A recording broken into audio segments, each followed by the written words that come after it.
Olá pessoal, hoje na nossa aula de ciências vamos ver o seguinte tema: transformações físicas e químicas. São transformações que ocorrem naturalmente em nosso cotidiano. Nossa unidade temática relaciona-se à matéria e energia, nosso objeto de conhecimento, transformações químicas. Nossa habilidade será compreender e diferenciar os processos de transformações físicas e químicas a partir do resultado de misturas de materiais. Portanto, nós percebemos que as transformações estão cotidianamente no nosso dia a dia. Percebemos isso quando vemos frutas amadurecendo na fruteira, quando sentimos o cheiro da comida, a transformação que a comida passa enquanto ela realiza o cozimento. Percebemos transformações no alimento que ingerimos e que ocorre na nossa digestão. Também quando tomamos algum medicamento efervescente, algum medicamento contra dor de cabeça, uma aspirina, um remédio para o estômago, que você observa a efervescência, aquele borbulhamento do comprimido dentro do medicamento, dentro da água. Ou então mesmo quando o nosso picolé derrete, o sorvete nosso derrete, são transformações que ocorrem com a matéria do nosso dia a dia. Até mesmo quando você vai lavar o prato e observa lá, a sua esponja de aço está toda enferrujada. E então quando você vai acender o fogo do fogão para cozinhar, queima lá o seu palito de fósforo. Tudo nisso, a matéria se transforma.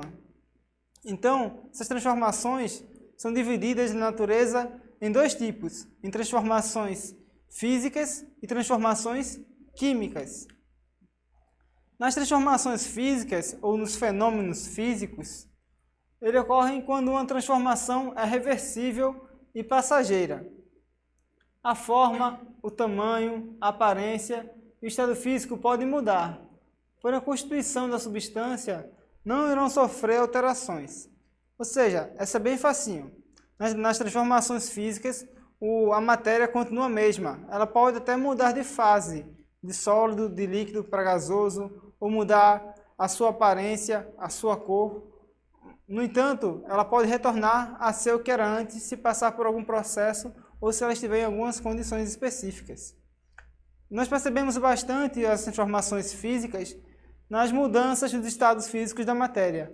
Um exemplo clássico são as transformações das fases do estado da água. Por exemplo, quando temos o gelo no estado sólido, os átomos que compõem um elemento no estado sólido são bem compactados, bem unidos. A partir do momento que aquele elemento no seu estado sólido alcança o seu ponto de fusão e passa para o estado líquido, há uma mudança na conformação desses átomos. Eles começam a se afastar um pouco mais, mudam a sua conformação, o seu agrupamento. E à medida que a temperatura vai aumentando, ele vai ganhando calor, vai aquecendo, ele passa pelo ponto de ebulição, ele passa para um estado de vapor ou gasoso, há uma nova transformação nessas moléculas. Esses átomos se afastam cada vez mais. Portanto, caso haja uma diminuição de temperatura, aqueles átomos afastados poderão novamente se reagrupar e voltar aos estados que havia antes, como líquido e gasoso. Ou seja, ele passa para outros estados, mas pode voltar para o estado anterior. Então são transformações físicas, ok?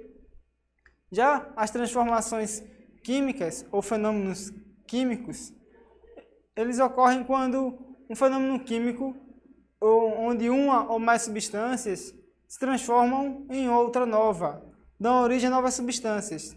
Assim, a partir do momento que uma substância se transforma em outra, podemos dizer que isso ocorreu uma reação química. Então, em transformações químicas, ocorrem reações químicas. Essas reações podem ocorrer por meio por chama, por iluminação, por mudança de coloração, por a criação de um estado de duas substâncias em estado líquido, criar uma substância em estado sólido, há diversas formas, até mesmo pela efervescência. Duas substâncias em estado líquido formam uma nova no estado gasoso. Um exemplo bem bacana aqui, nós temos aqui nesse desenho. Primeiro vemos o seguinte: o papel amassado, ele passa por uma transformação física. Eu tenho uma folha de papel, amasso ela, então ela vai mudar a sua aparência, o seu estado físico, mas ainda é uma transformação física. Se eu esticá-la novamente, ela vai ficar como antes. No entanto, caso eu queime essa folha de papel, ela passará por uma transformação química. Por quê? Porque ela não vai poder voltar a ser mais como antes. Um papel queimado não volta a ser como era anteriormente, antes de ser queimado. Então, ele passou por um processo de transformação química. Mas ele, então, o papel queimou e virou o quê? Virou somente cinzas? Não. Aquilo que era antes o papel, somente a celulose, passa a virar novas substâncias. Através do calor, uma transformação química acontece, uma reação química acontece, e aquela substância nova que se torna será o carvão, a água e o vapor de água, que saem na fumaça. Ou seja, o que antes era o papel somente celulose, se transformou em carvão, em vapor d'água e gás carbônico. Portanto, na transformação química, o elemento, a matéria não consegue voltar ao que era antes. Já na transformação física, o elemento, a matéria consegue voltar a ser o que era antes, no início da reação. Portanto, gente, esse assunto é bem facinho. Vamos praticar um pouco para ver se a gente pegou tudo, tá certo? Vamos ver. Temos aqui, qual tipo de fenômeno ocorreu aqui? Temos um vidro quebrado, um vidro despedaçado. Por exemplo, um copo de vidro caiu no chão e se despedaçou. Que tipo de transformação aconteceu aí? Uma transformação física ou transformação química? O que eu posso fazer com esse vidro? Esse vidro pode virar um copo novamente se passar por algum processo? Pode sim. Caso esse vidro seja aquecido, ele pode novamente virar um novo copo. Então é um material reciclado. Ou seja, o que ele passou por uma transformação física, tá certo? E agora, nessa nova pergunta. Na produção do vinho a partir da uva, o que acontece? Lembrando, olha só, o que é o vinho? O vinho é uma bebida alcoólica produzida exclusivamente de uva e pela legislação brasileira, o vinho tem que apresentar teor alcoólico mínimo de 7%. Portanto, será que o vinho, a uva, pode voltar a virar vinho e do vinho virar uva de novo? Nada disso, não é? Portanto, a transformação da uva em vinho é um processo químico, ou seja, é uma transformação química. Ninguém pode transformar o vinho em uva novamente. Uma outra questão.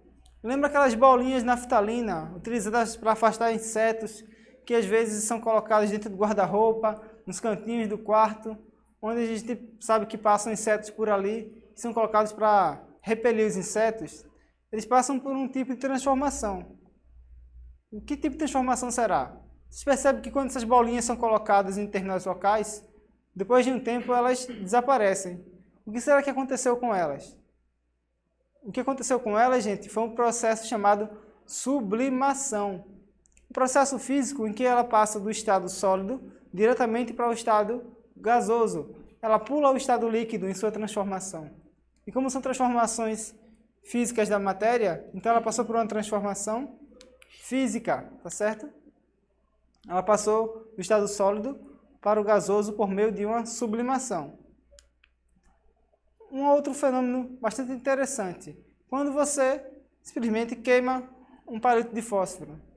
O que acontece? Aquele é um fenômeno físico ou químico, uma transformação física ou uma transformação química. Será que aquele palito de fósforo pode voltar a ser o que era antes? Você sabe que não, não é mesmo? Portanto, é uma transformação química, muito bem. Tudo que não consegue voltar a ser o que era antes é uma transformação química. E agora? Você está lá, vou lavar os pratos. Quando você pega aquela bucha, vai ver a esponja de aço está toda enferrujada. Por que será que aconteceu isso? Esse processo de ferrugem que acontece com a esponja de aço chama-se oxidação do ferro. O oxigênio da água e do ar entraram em contato com o aço da esponja e ocorreu uma transformação, em que essa esponja enferrujada pode voltar a ser nova como era antes ou não. Não pode, né? Então isso foi uma transformação química.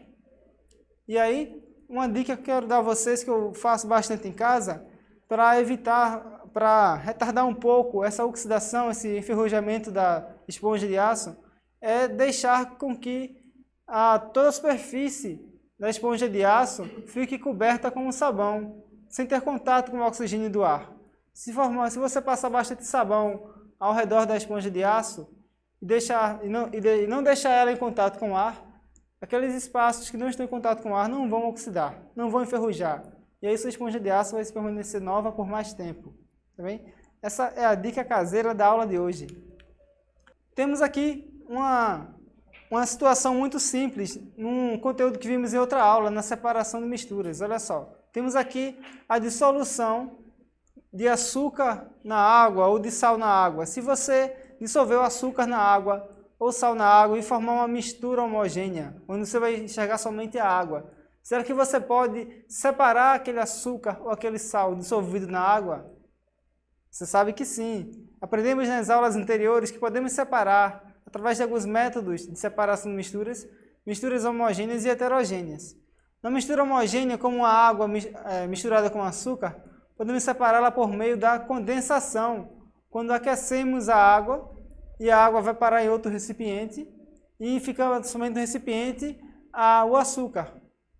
Quando podemos, portanto, separar a água do açúcar. Também pela evaporação, deixando a água evaporar e ficamos somente com o açúcar no fundo, ou o sal, no fundo do recipiente. Então, já que eu tinha o sal, dissolvi ele na água e consegui obter o sal novamente, ou o açúcar novamente, então esse é um processo químico ou físico, uma transformação física ou uma transformação química. Muito bem, acertou quem disse que é uma transformação física, pois eu tinha a minha matéria, o sal ou o açúcar, ou eu o dissolvi na água e obtive ele novamente. Agora, queria falar para vocês um grande pensamento do pai da química, chamado Antoine Lavoisier.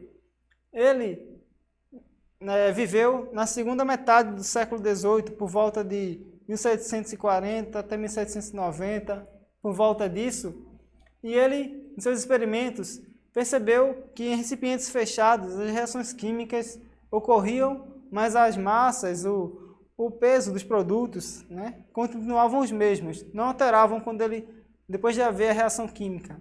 Então ele percebeu essa regularidade, então criou a seguinte frase, que claro que não foi assim exatamente, mas foi adaptada para o nosso dia a dia, mas em que o sentido é o mesmo, em que ele fala que na natureza nada se cria, nada se perde, tudo se transforma. Então, portanto, gente, nós estamos em constante transformação.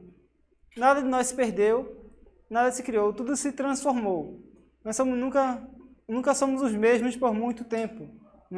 Os colegas que tivemos antes não são os mesmos que vemos hoje. Você hoje não é a mesma pessoa que era no passado. Então, estamos em constante transformação. Então, na natureza, nada se perde, nada se cria. Tudo se transforma em novas substâncias. Pode estar no estado sólido, depois no estado líquido, no estado de vapor. Pode uma substância virar outras duas diferentes. Mas tudo no final, tudo se transformou. Nada se criou de novo. Já estava lá e se transformou em outra coisa. Ok? Obrigado, gente. Até a próxima aula. Um abraço para vocês. Até mais.